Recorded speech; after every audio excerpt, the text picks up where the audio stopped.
welcome to the show. Glad to have you. Glad to be here. Can you give me a quick introduction, like the 30-second, who Jacob is, who you work for, and a little bit about your background? Yeah, so my name is Jake Markut. I'm the director of VDC at DeAngelis Diamond, and we're a big GC down in the Southwest Florida market. We expanded out into Nashville and Detroit area as well, but we have offices in Florida in Naples, Sarasota, Tampa, and Orlando. I lead the VDC team here, and I'm excited to be here with you guys today.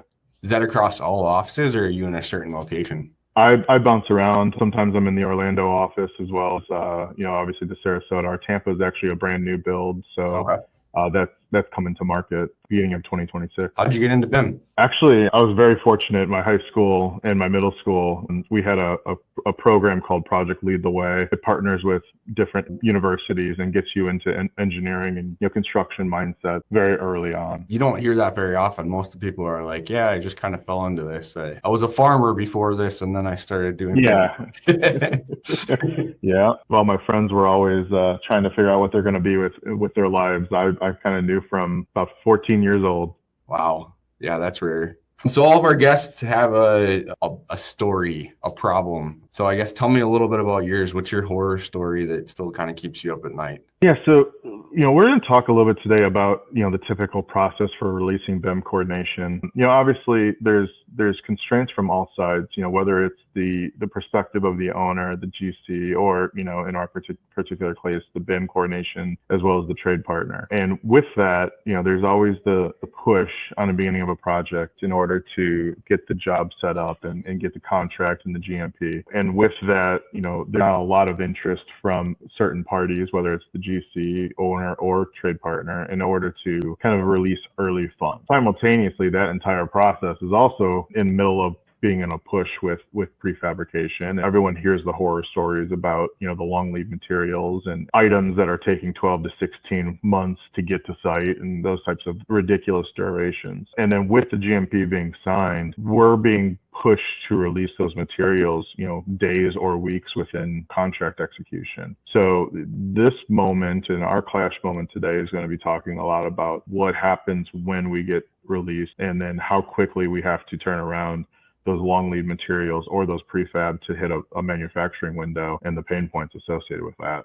Is yours more of this happened on a single project, or is this more just like a reoccurring theme that you're seeing on project after project? I wish I could say this was a one-time project instance, but no, this is basically every single project. You're getting signed. Always the running joke is you're signed up and you're already 2 weeks late. Yeah, that's for sure. All right, so I guess let's get into it. Let's hear a little bit more specifics on what happened in an individual scenario that really caused some issues. Yeah, so right now, typically the trade partners are being onboarded, and we're just going to kind of go through a hypothetical for a second, and then I'll present some use cases or instances that are more pertinent to my situation. As you get your GMP signed, you as the BIM coordinator are now signing up whoever you need to be on part of your BIM coordination team. Yep. And while simultaneously you're doing your BIM execution plan, you're setting up your models, you're setting up your designs, whether it's ACC or Procore or BIM Track or whatever software you guys use in your workflows. And all while that's going on, the subcontractors are getting onboarded, and then they need their time. From the contract execution date, you've lost 2 weeks to just admin paperwork side. Right.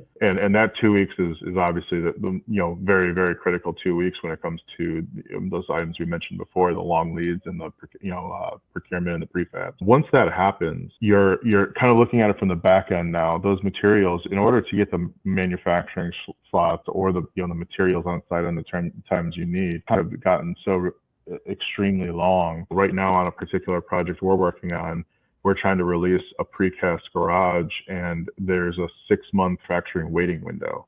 What we're able to do, or what we need to try to continue to push to release those, get design and shop drawings released earlier in order to be able to meet those manufacturing windows and get those on site. Because what ends up happening is, if you don't do that, then the material's not on site and your schedule's not right from the onset. Yeah, that was going to be my next question, is how do you combat some of those things when you're developing your coordination schedule and trying to align it with your construction schedule? So one of the things that we're doing, particularly at DeAngelis Diamond, is we're moving the VDC process. There's some risk associated with this, but we're taking the VDC process from GMP set, permit set, 50 to 100% CDs. We're moving it back to 50% DDs to 100% DD stage. What that does for us, there's obviously risk associated, right? What happens if the project doesn't, receive funding? What happens if the GMP needs VE analysis on it and those types of situations?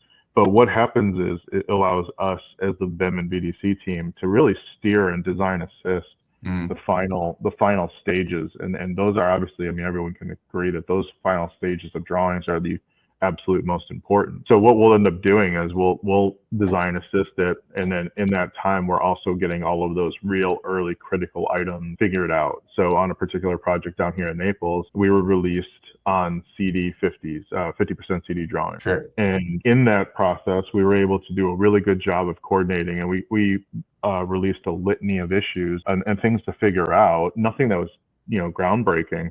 But in that particular process, they determined that with all the modifications that happened, we ended up having a substantial design change. And those are the things that we caught because we were released early and because we did the coordination exercise that we did. Yeah, that makes a lot of sense. Can you tell me about a specific instance on a project that kind of turned into a nightmare? With another project working on right now, actually, a situation happening and where I'm actually currently living it. You're living a nightmare? Yeah.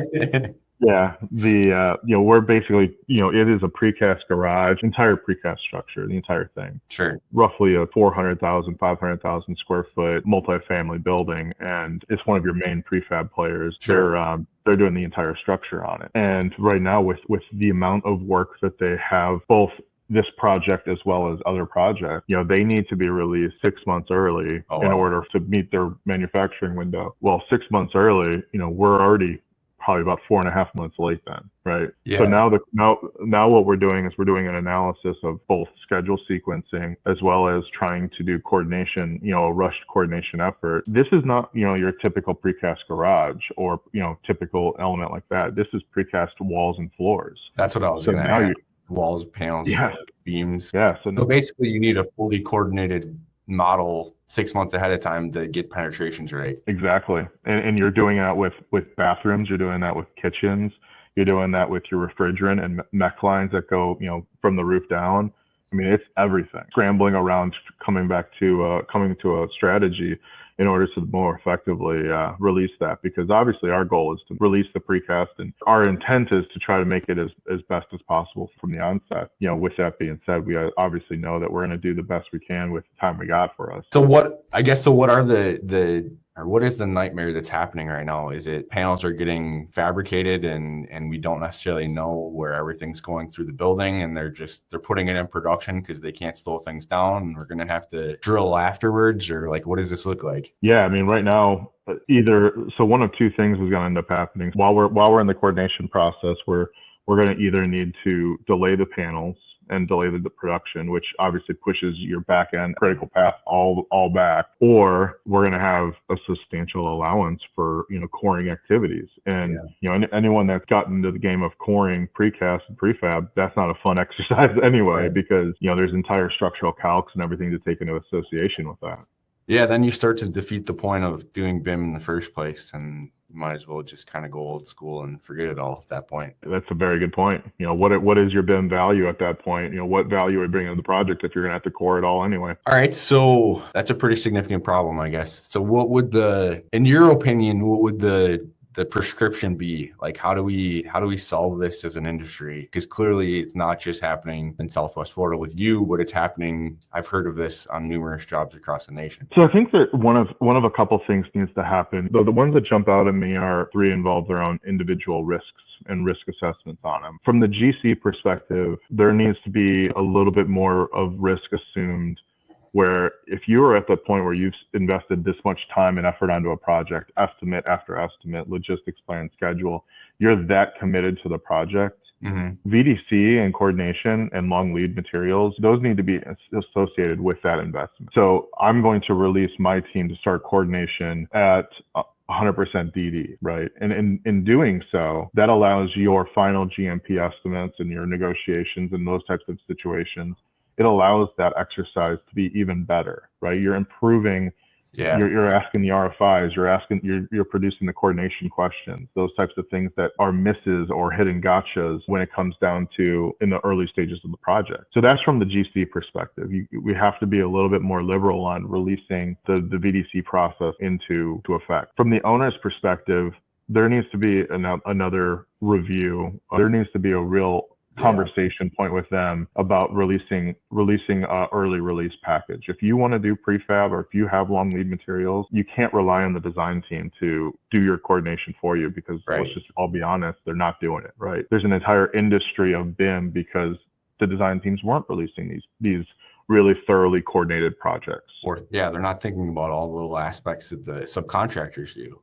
It doesn't matter. Yeah. So, from the design and the owner's perspectives, we need to start thinking about, okay, if I want this project to go, I need to release a limited package, early release package, and that's going to be for my aggregate peers or vibra peers, your early design elements, delegated design, those types of things. Like, they just need to understand that that's going to be part of the process. Sure. And then from the trade partner's perspective, one of the things, I'm sitting in the GC seat, but one of the things that I would love to see as we continue to move forward is trade partners volunteer some services. How many times do you see a plumber or mechanical doing marketing exercises, right? Going out to the news, they're not going online and posting ads or on the radio. I mean, not often. And I'm not saying that they should, because they're all really very busy. If you have a particular GC that you're comfortable with and they're saying, hey, we're trying to do some early coordination, what's the downside to you getting in and helping those guys out? And even if it is high thousands, low tens of thousands of dollars of investment, now your estimate from the trade partner side is going to be better because you thoroughly understand the job. You're optimizing the design. Like, you have a competitive edge over your competition because you're more involved in the project. Yeah, but our MEP subs have some different opinions on that. I'd like to hear that at some point. Yeah, it makes sense from your perspective. Right. We got to wrap this up in just a second here, but I got a couple questions for you. Is there a Revit add-in or Navis add-in or BIM add-in, I guess, that you can't live without? So my Revit add-in is going to be Bird Tools Batch NWC Exporter. Oh my gosh, that is a lifesaver. I love that one. But I would say in terms of the entire package, the add-in, it has to be Flypaper. It's a coordination tool. It's developed by, I believe, the gentleman over at Barton Mallow. They did like a venture capitalist thing. I don't know the full story on it, but awesome. Very, very strong. And then if you had walkout music, what would it be? Wow. Don't think too hard. What's the first one that comes to mind? We're not gonna take it. That's perfect. Yeah, I love it. That might be it. Okay, so I ask all my guests to leave us with a mic drop moment. Do you have a quote or something that hits this industry? Yeah, I don't want to be cliche, but the one that I have actually posted on my desk that I love the statement: "We, the unwilling, led by the unknowing, are doing the impossible for the ungrateful. We've done so much for so long with so little. We are now qualified to do anything with nothing." Oh, wow. That's deep. Well, awesome, Jacob. I appreciate you coming on Clash Counseling, and I hope you have a good rest of your day. You as well, Jeff.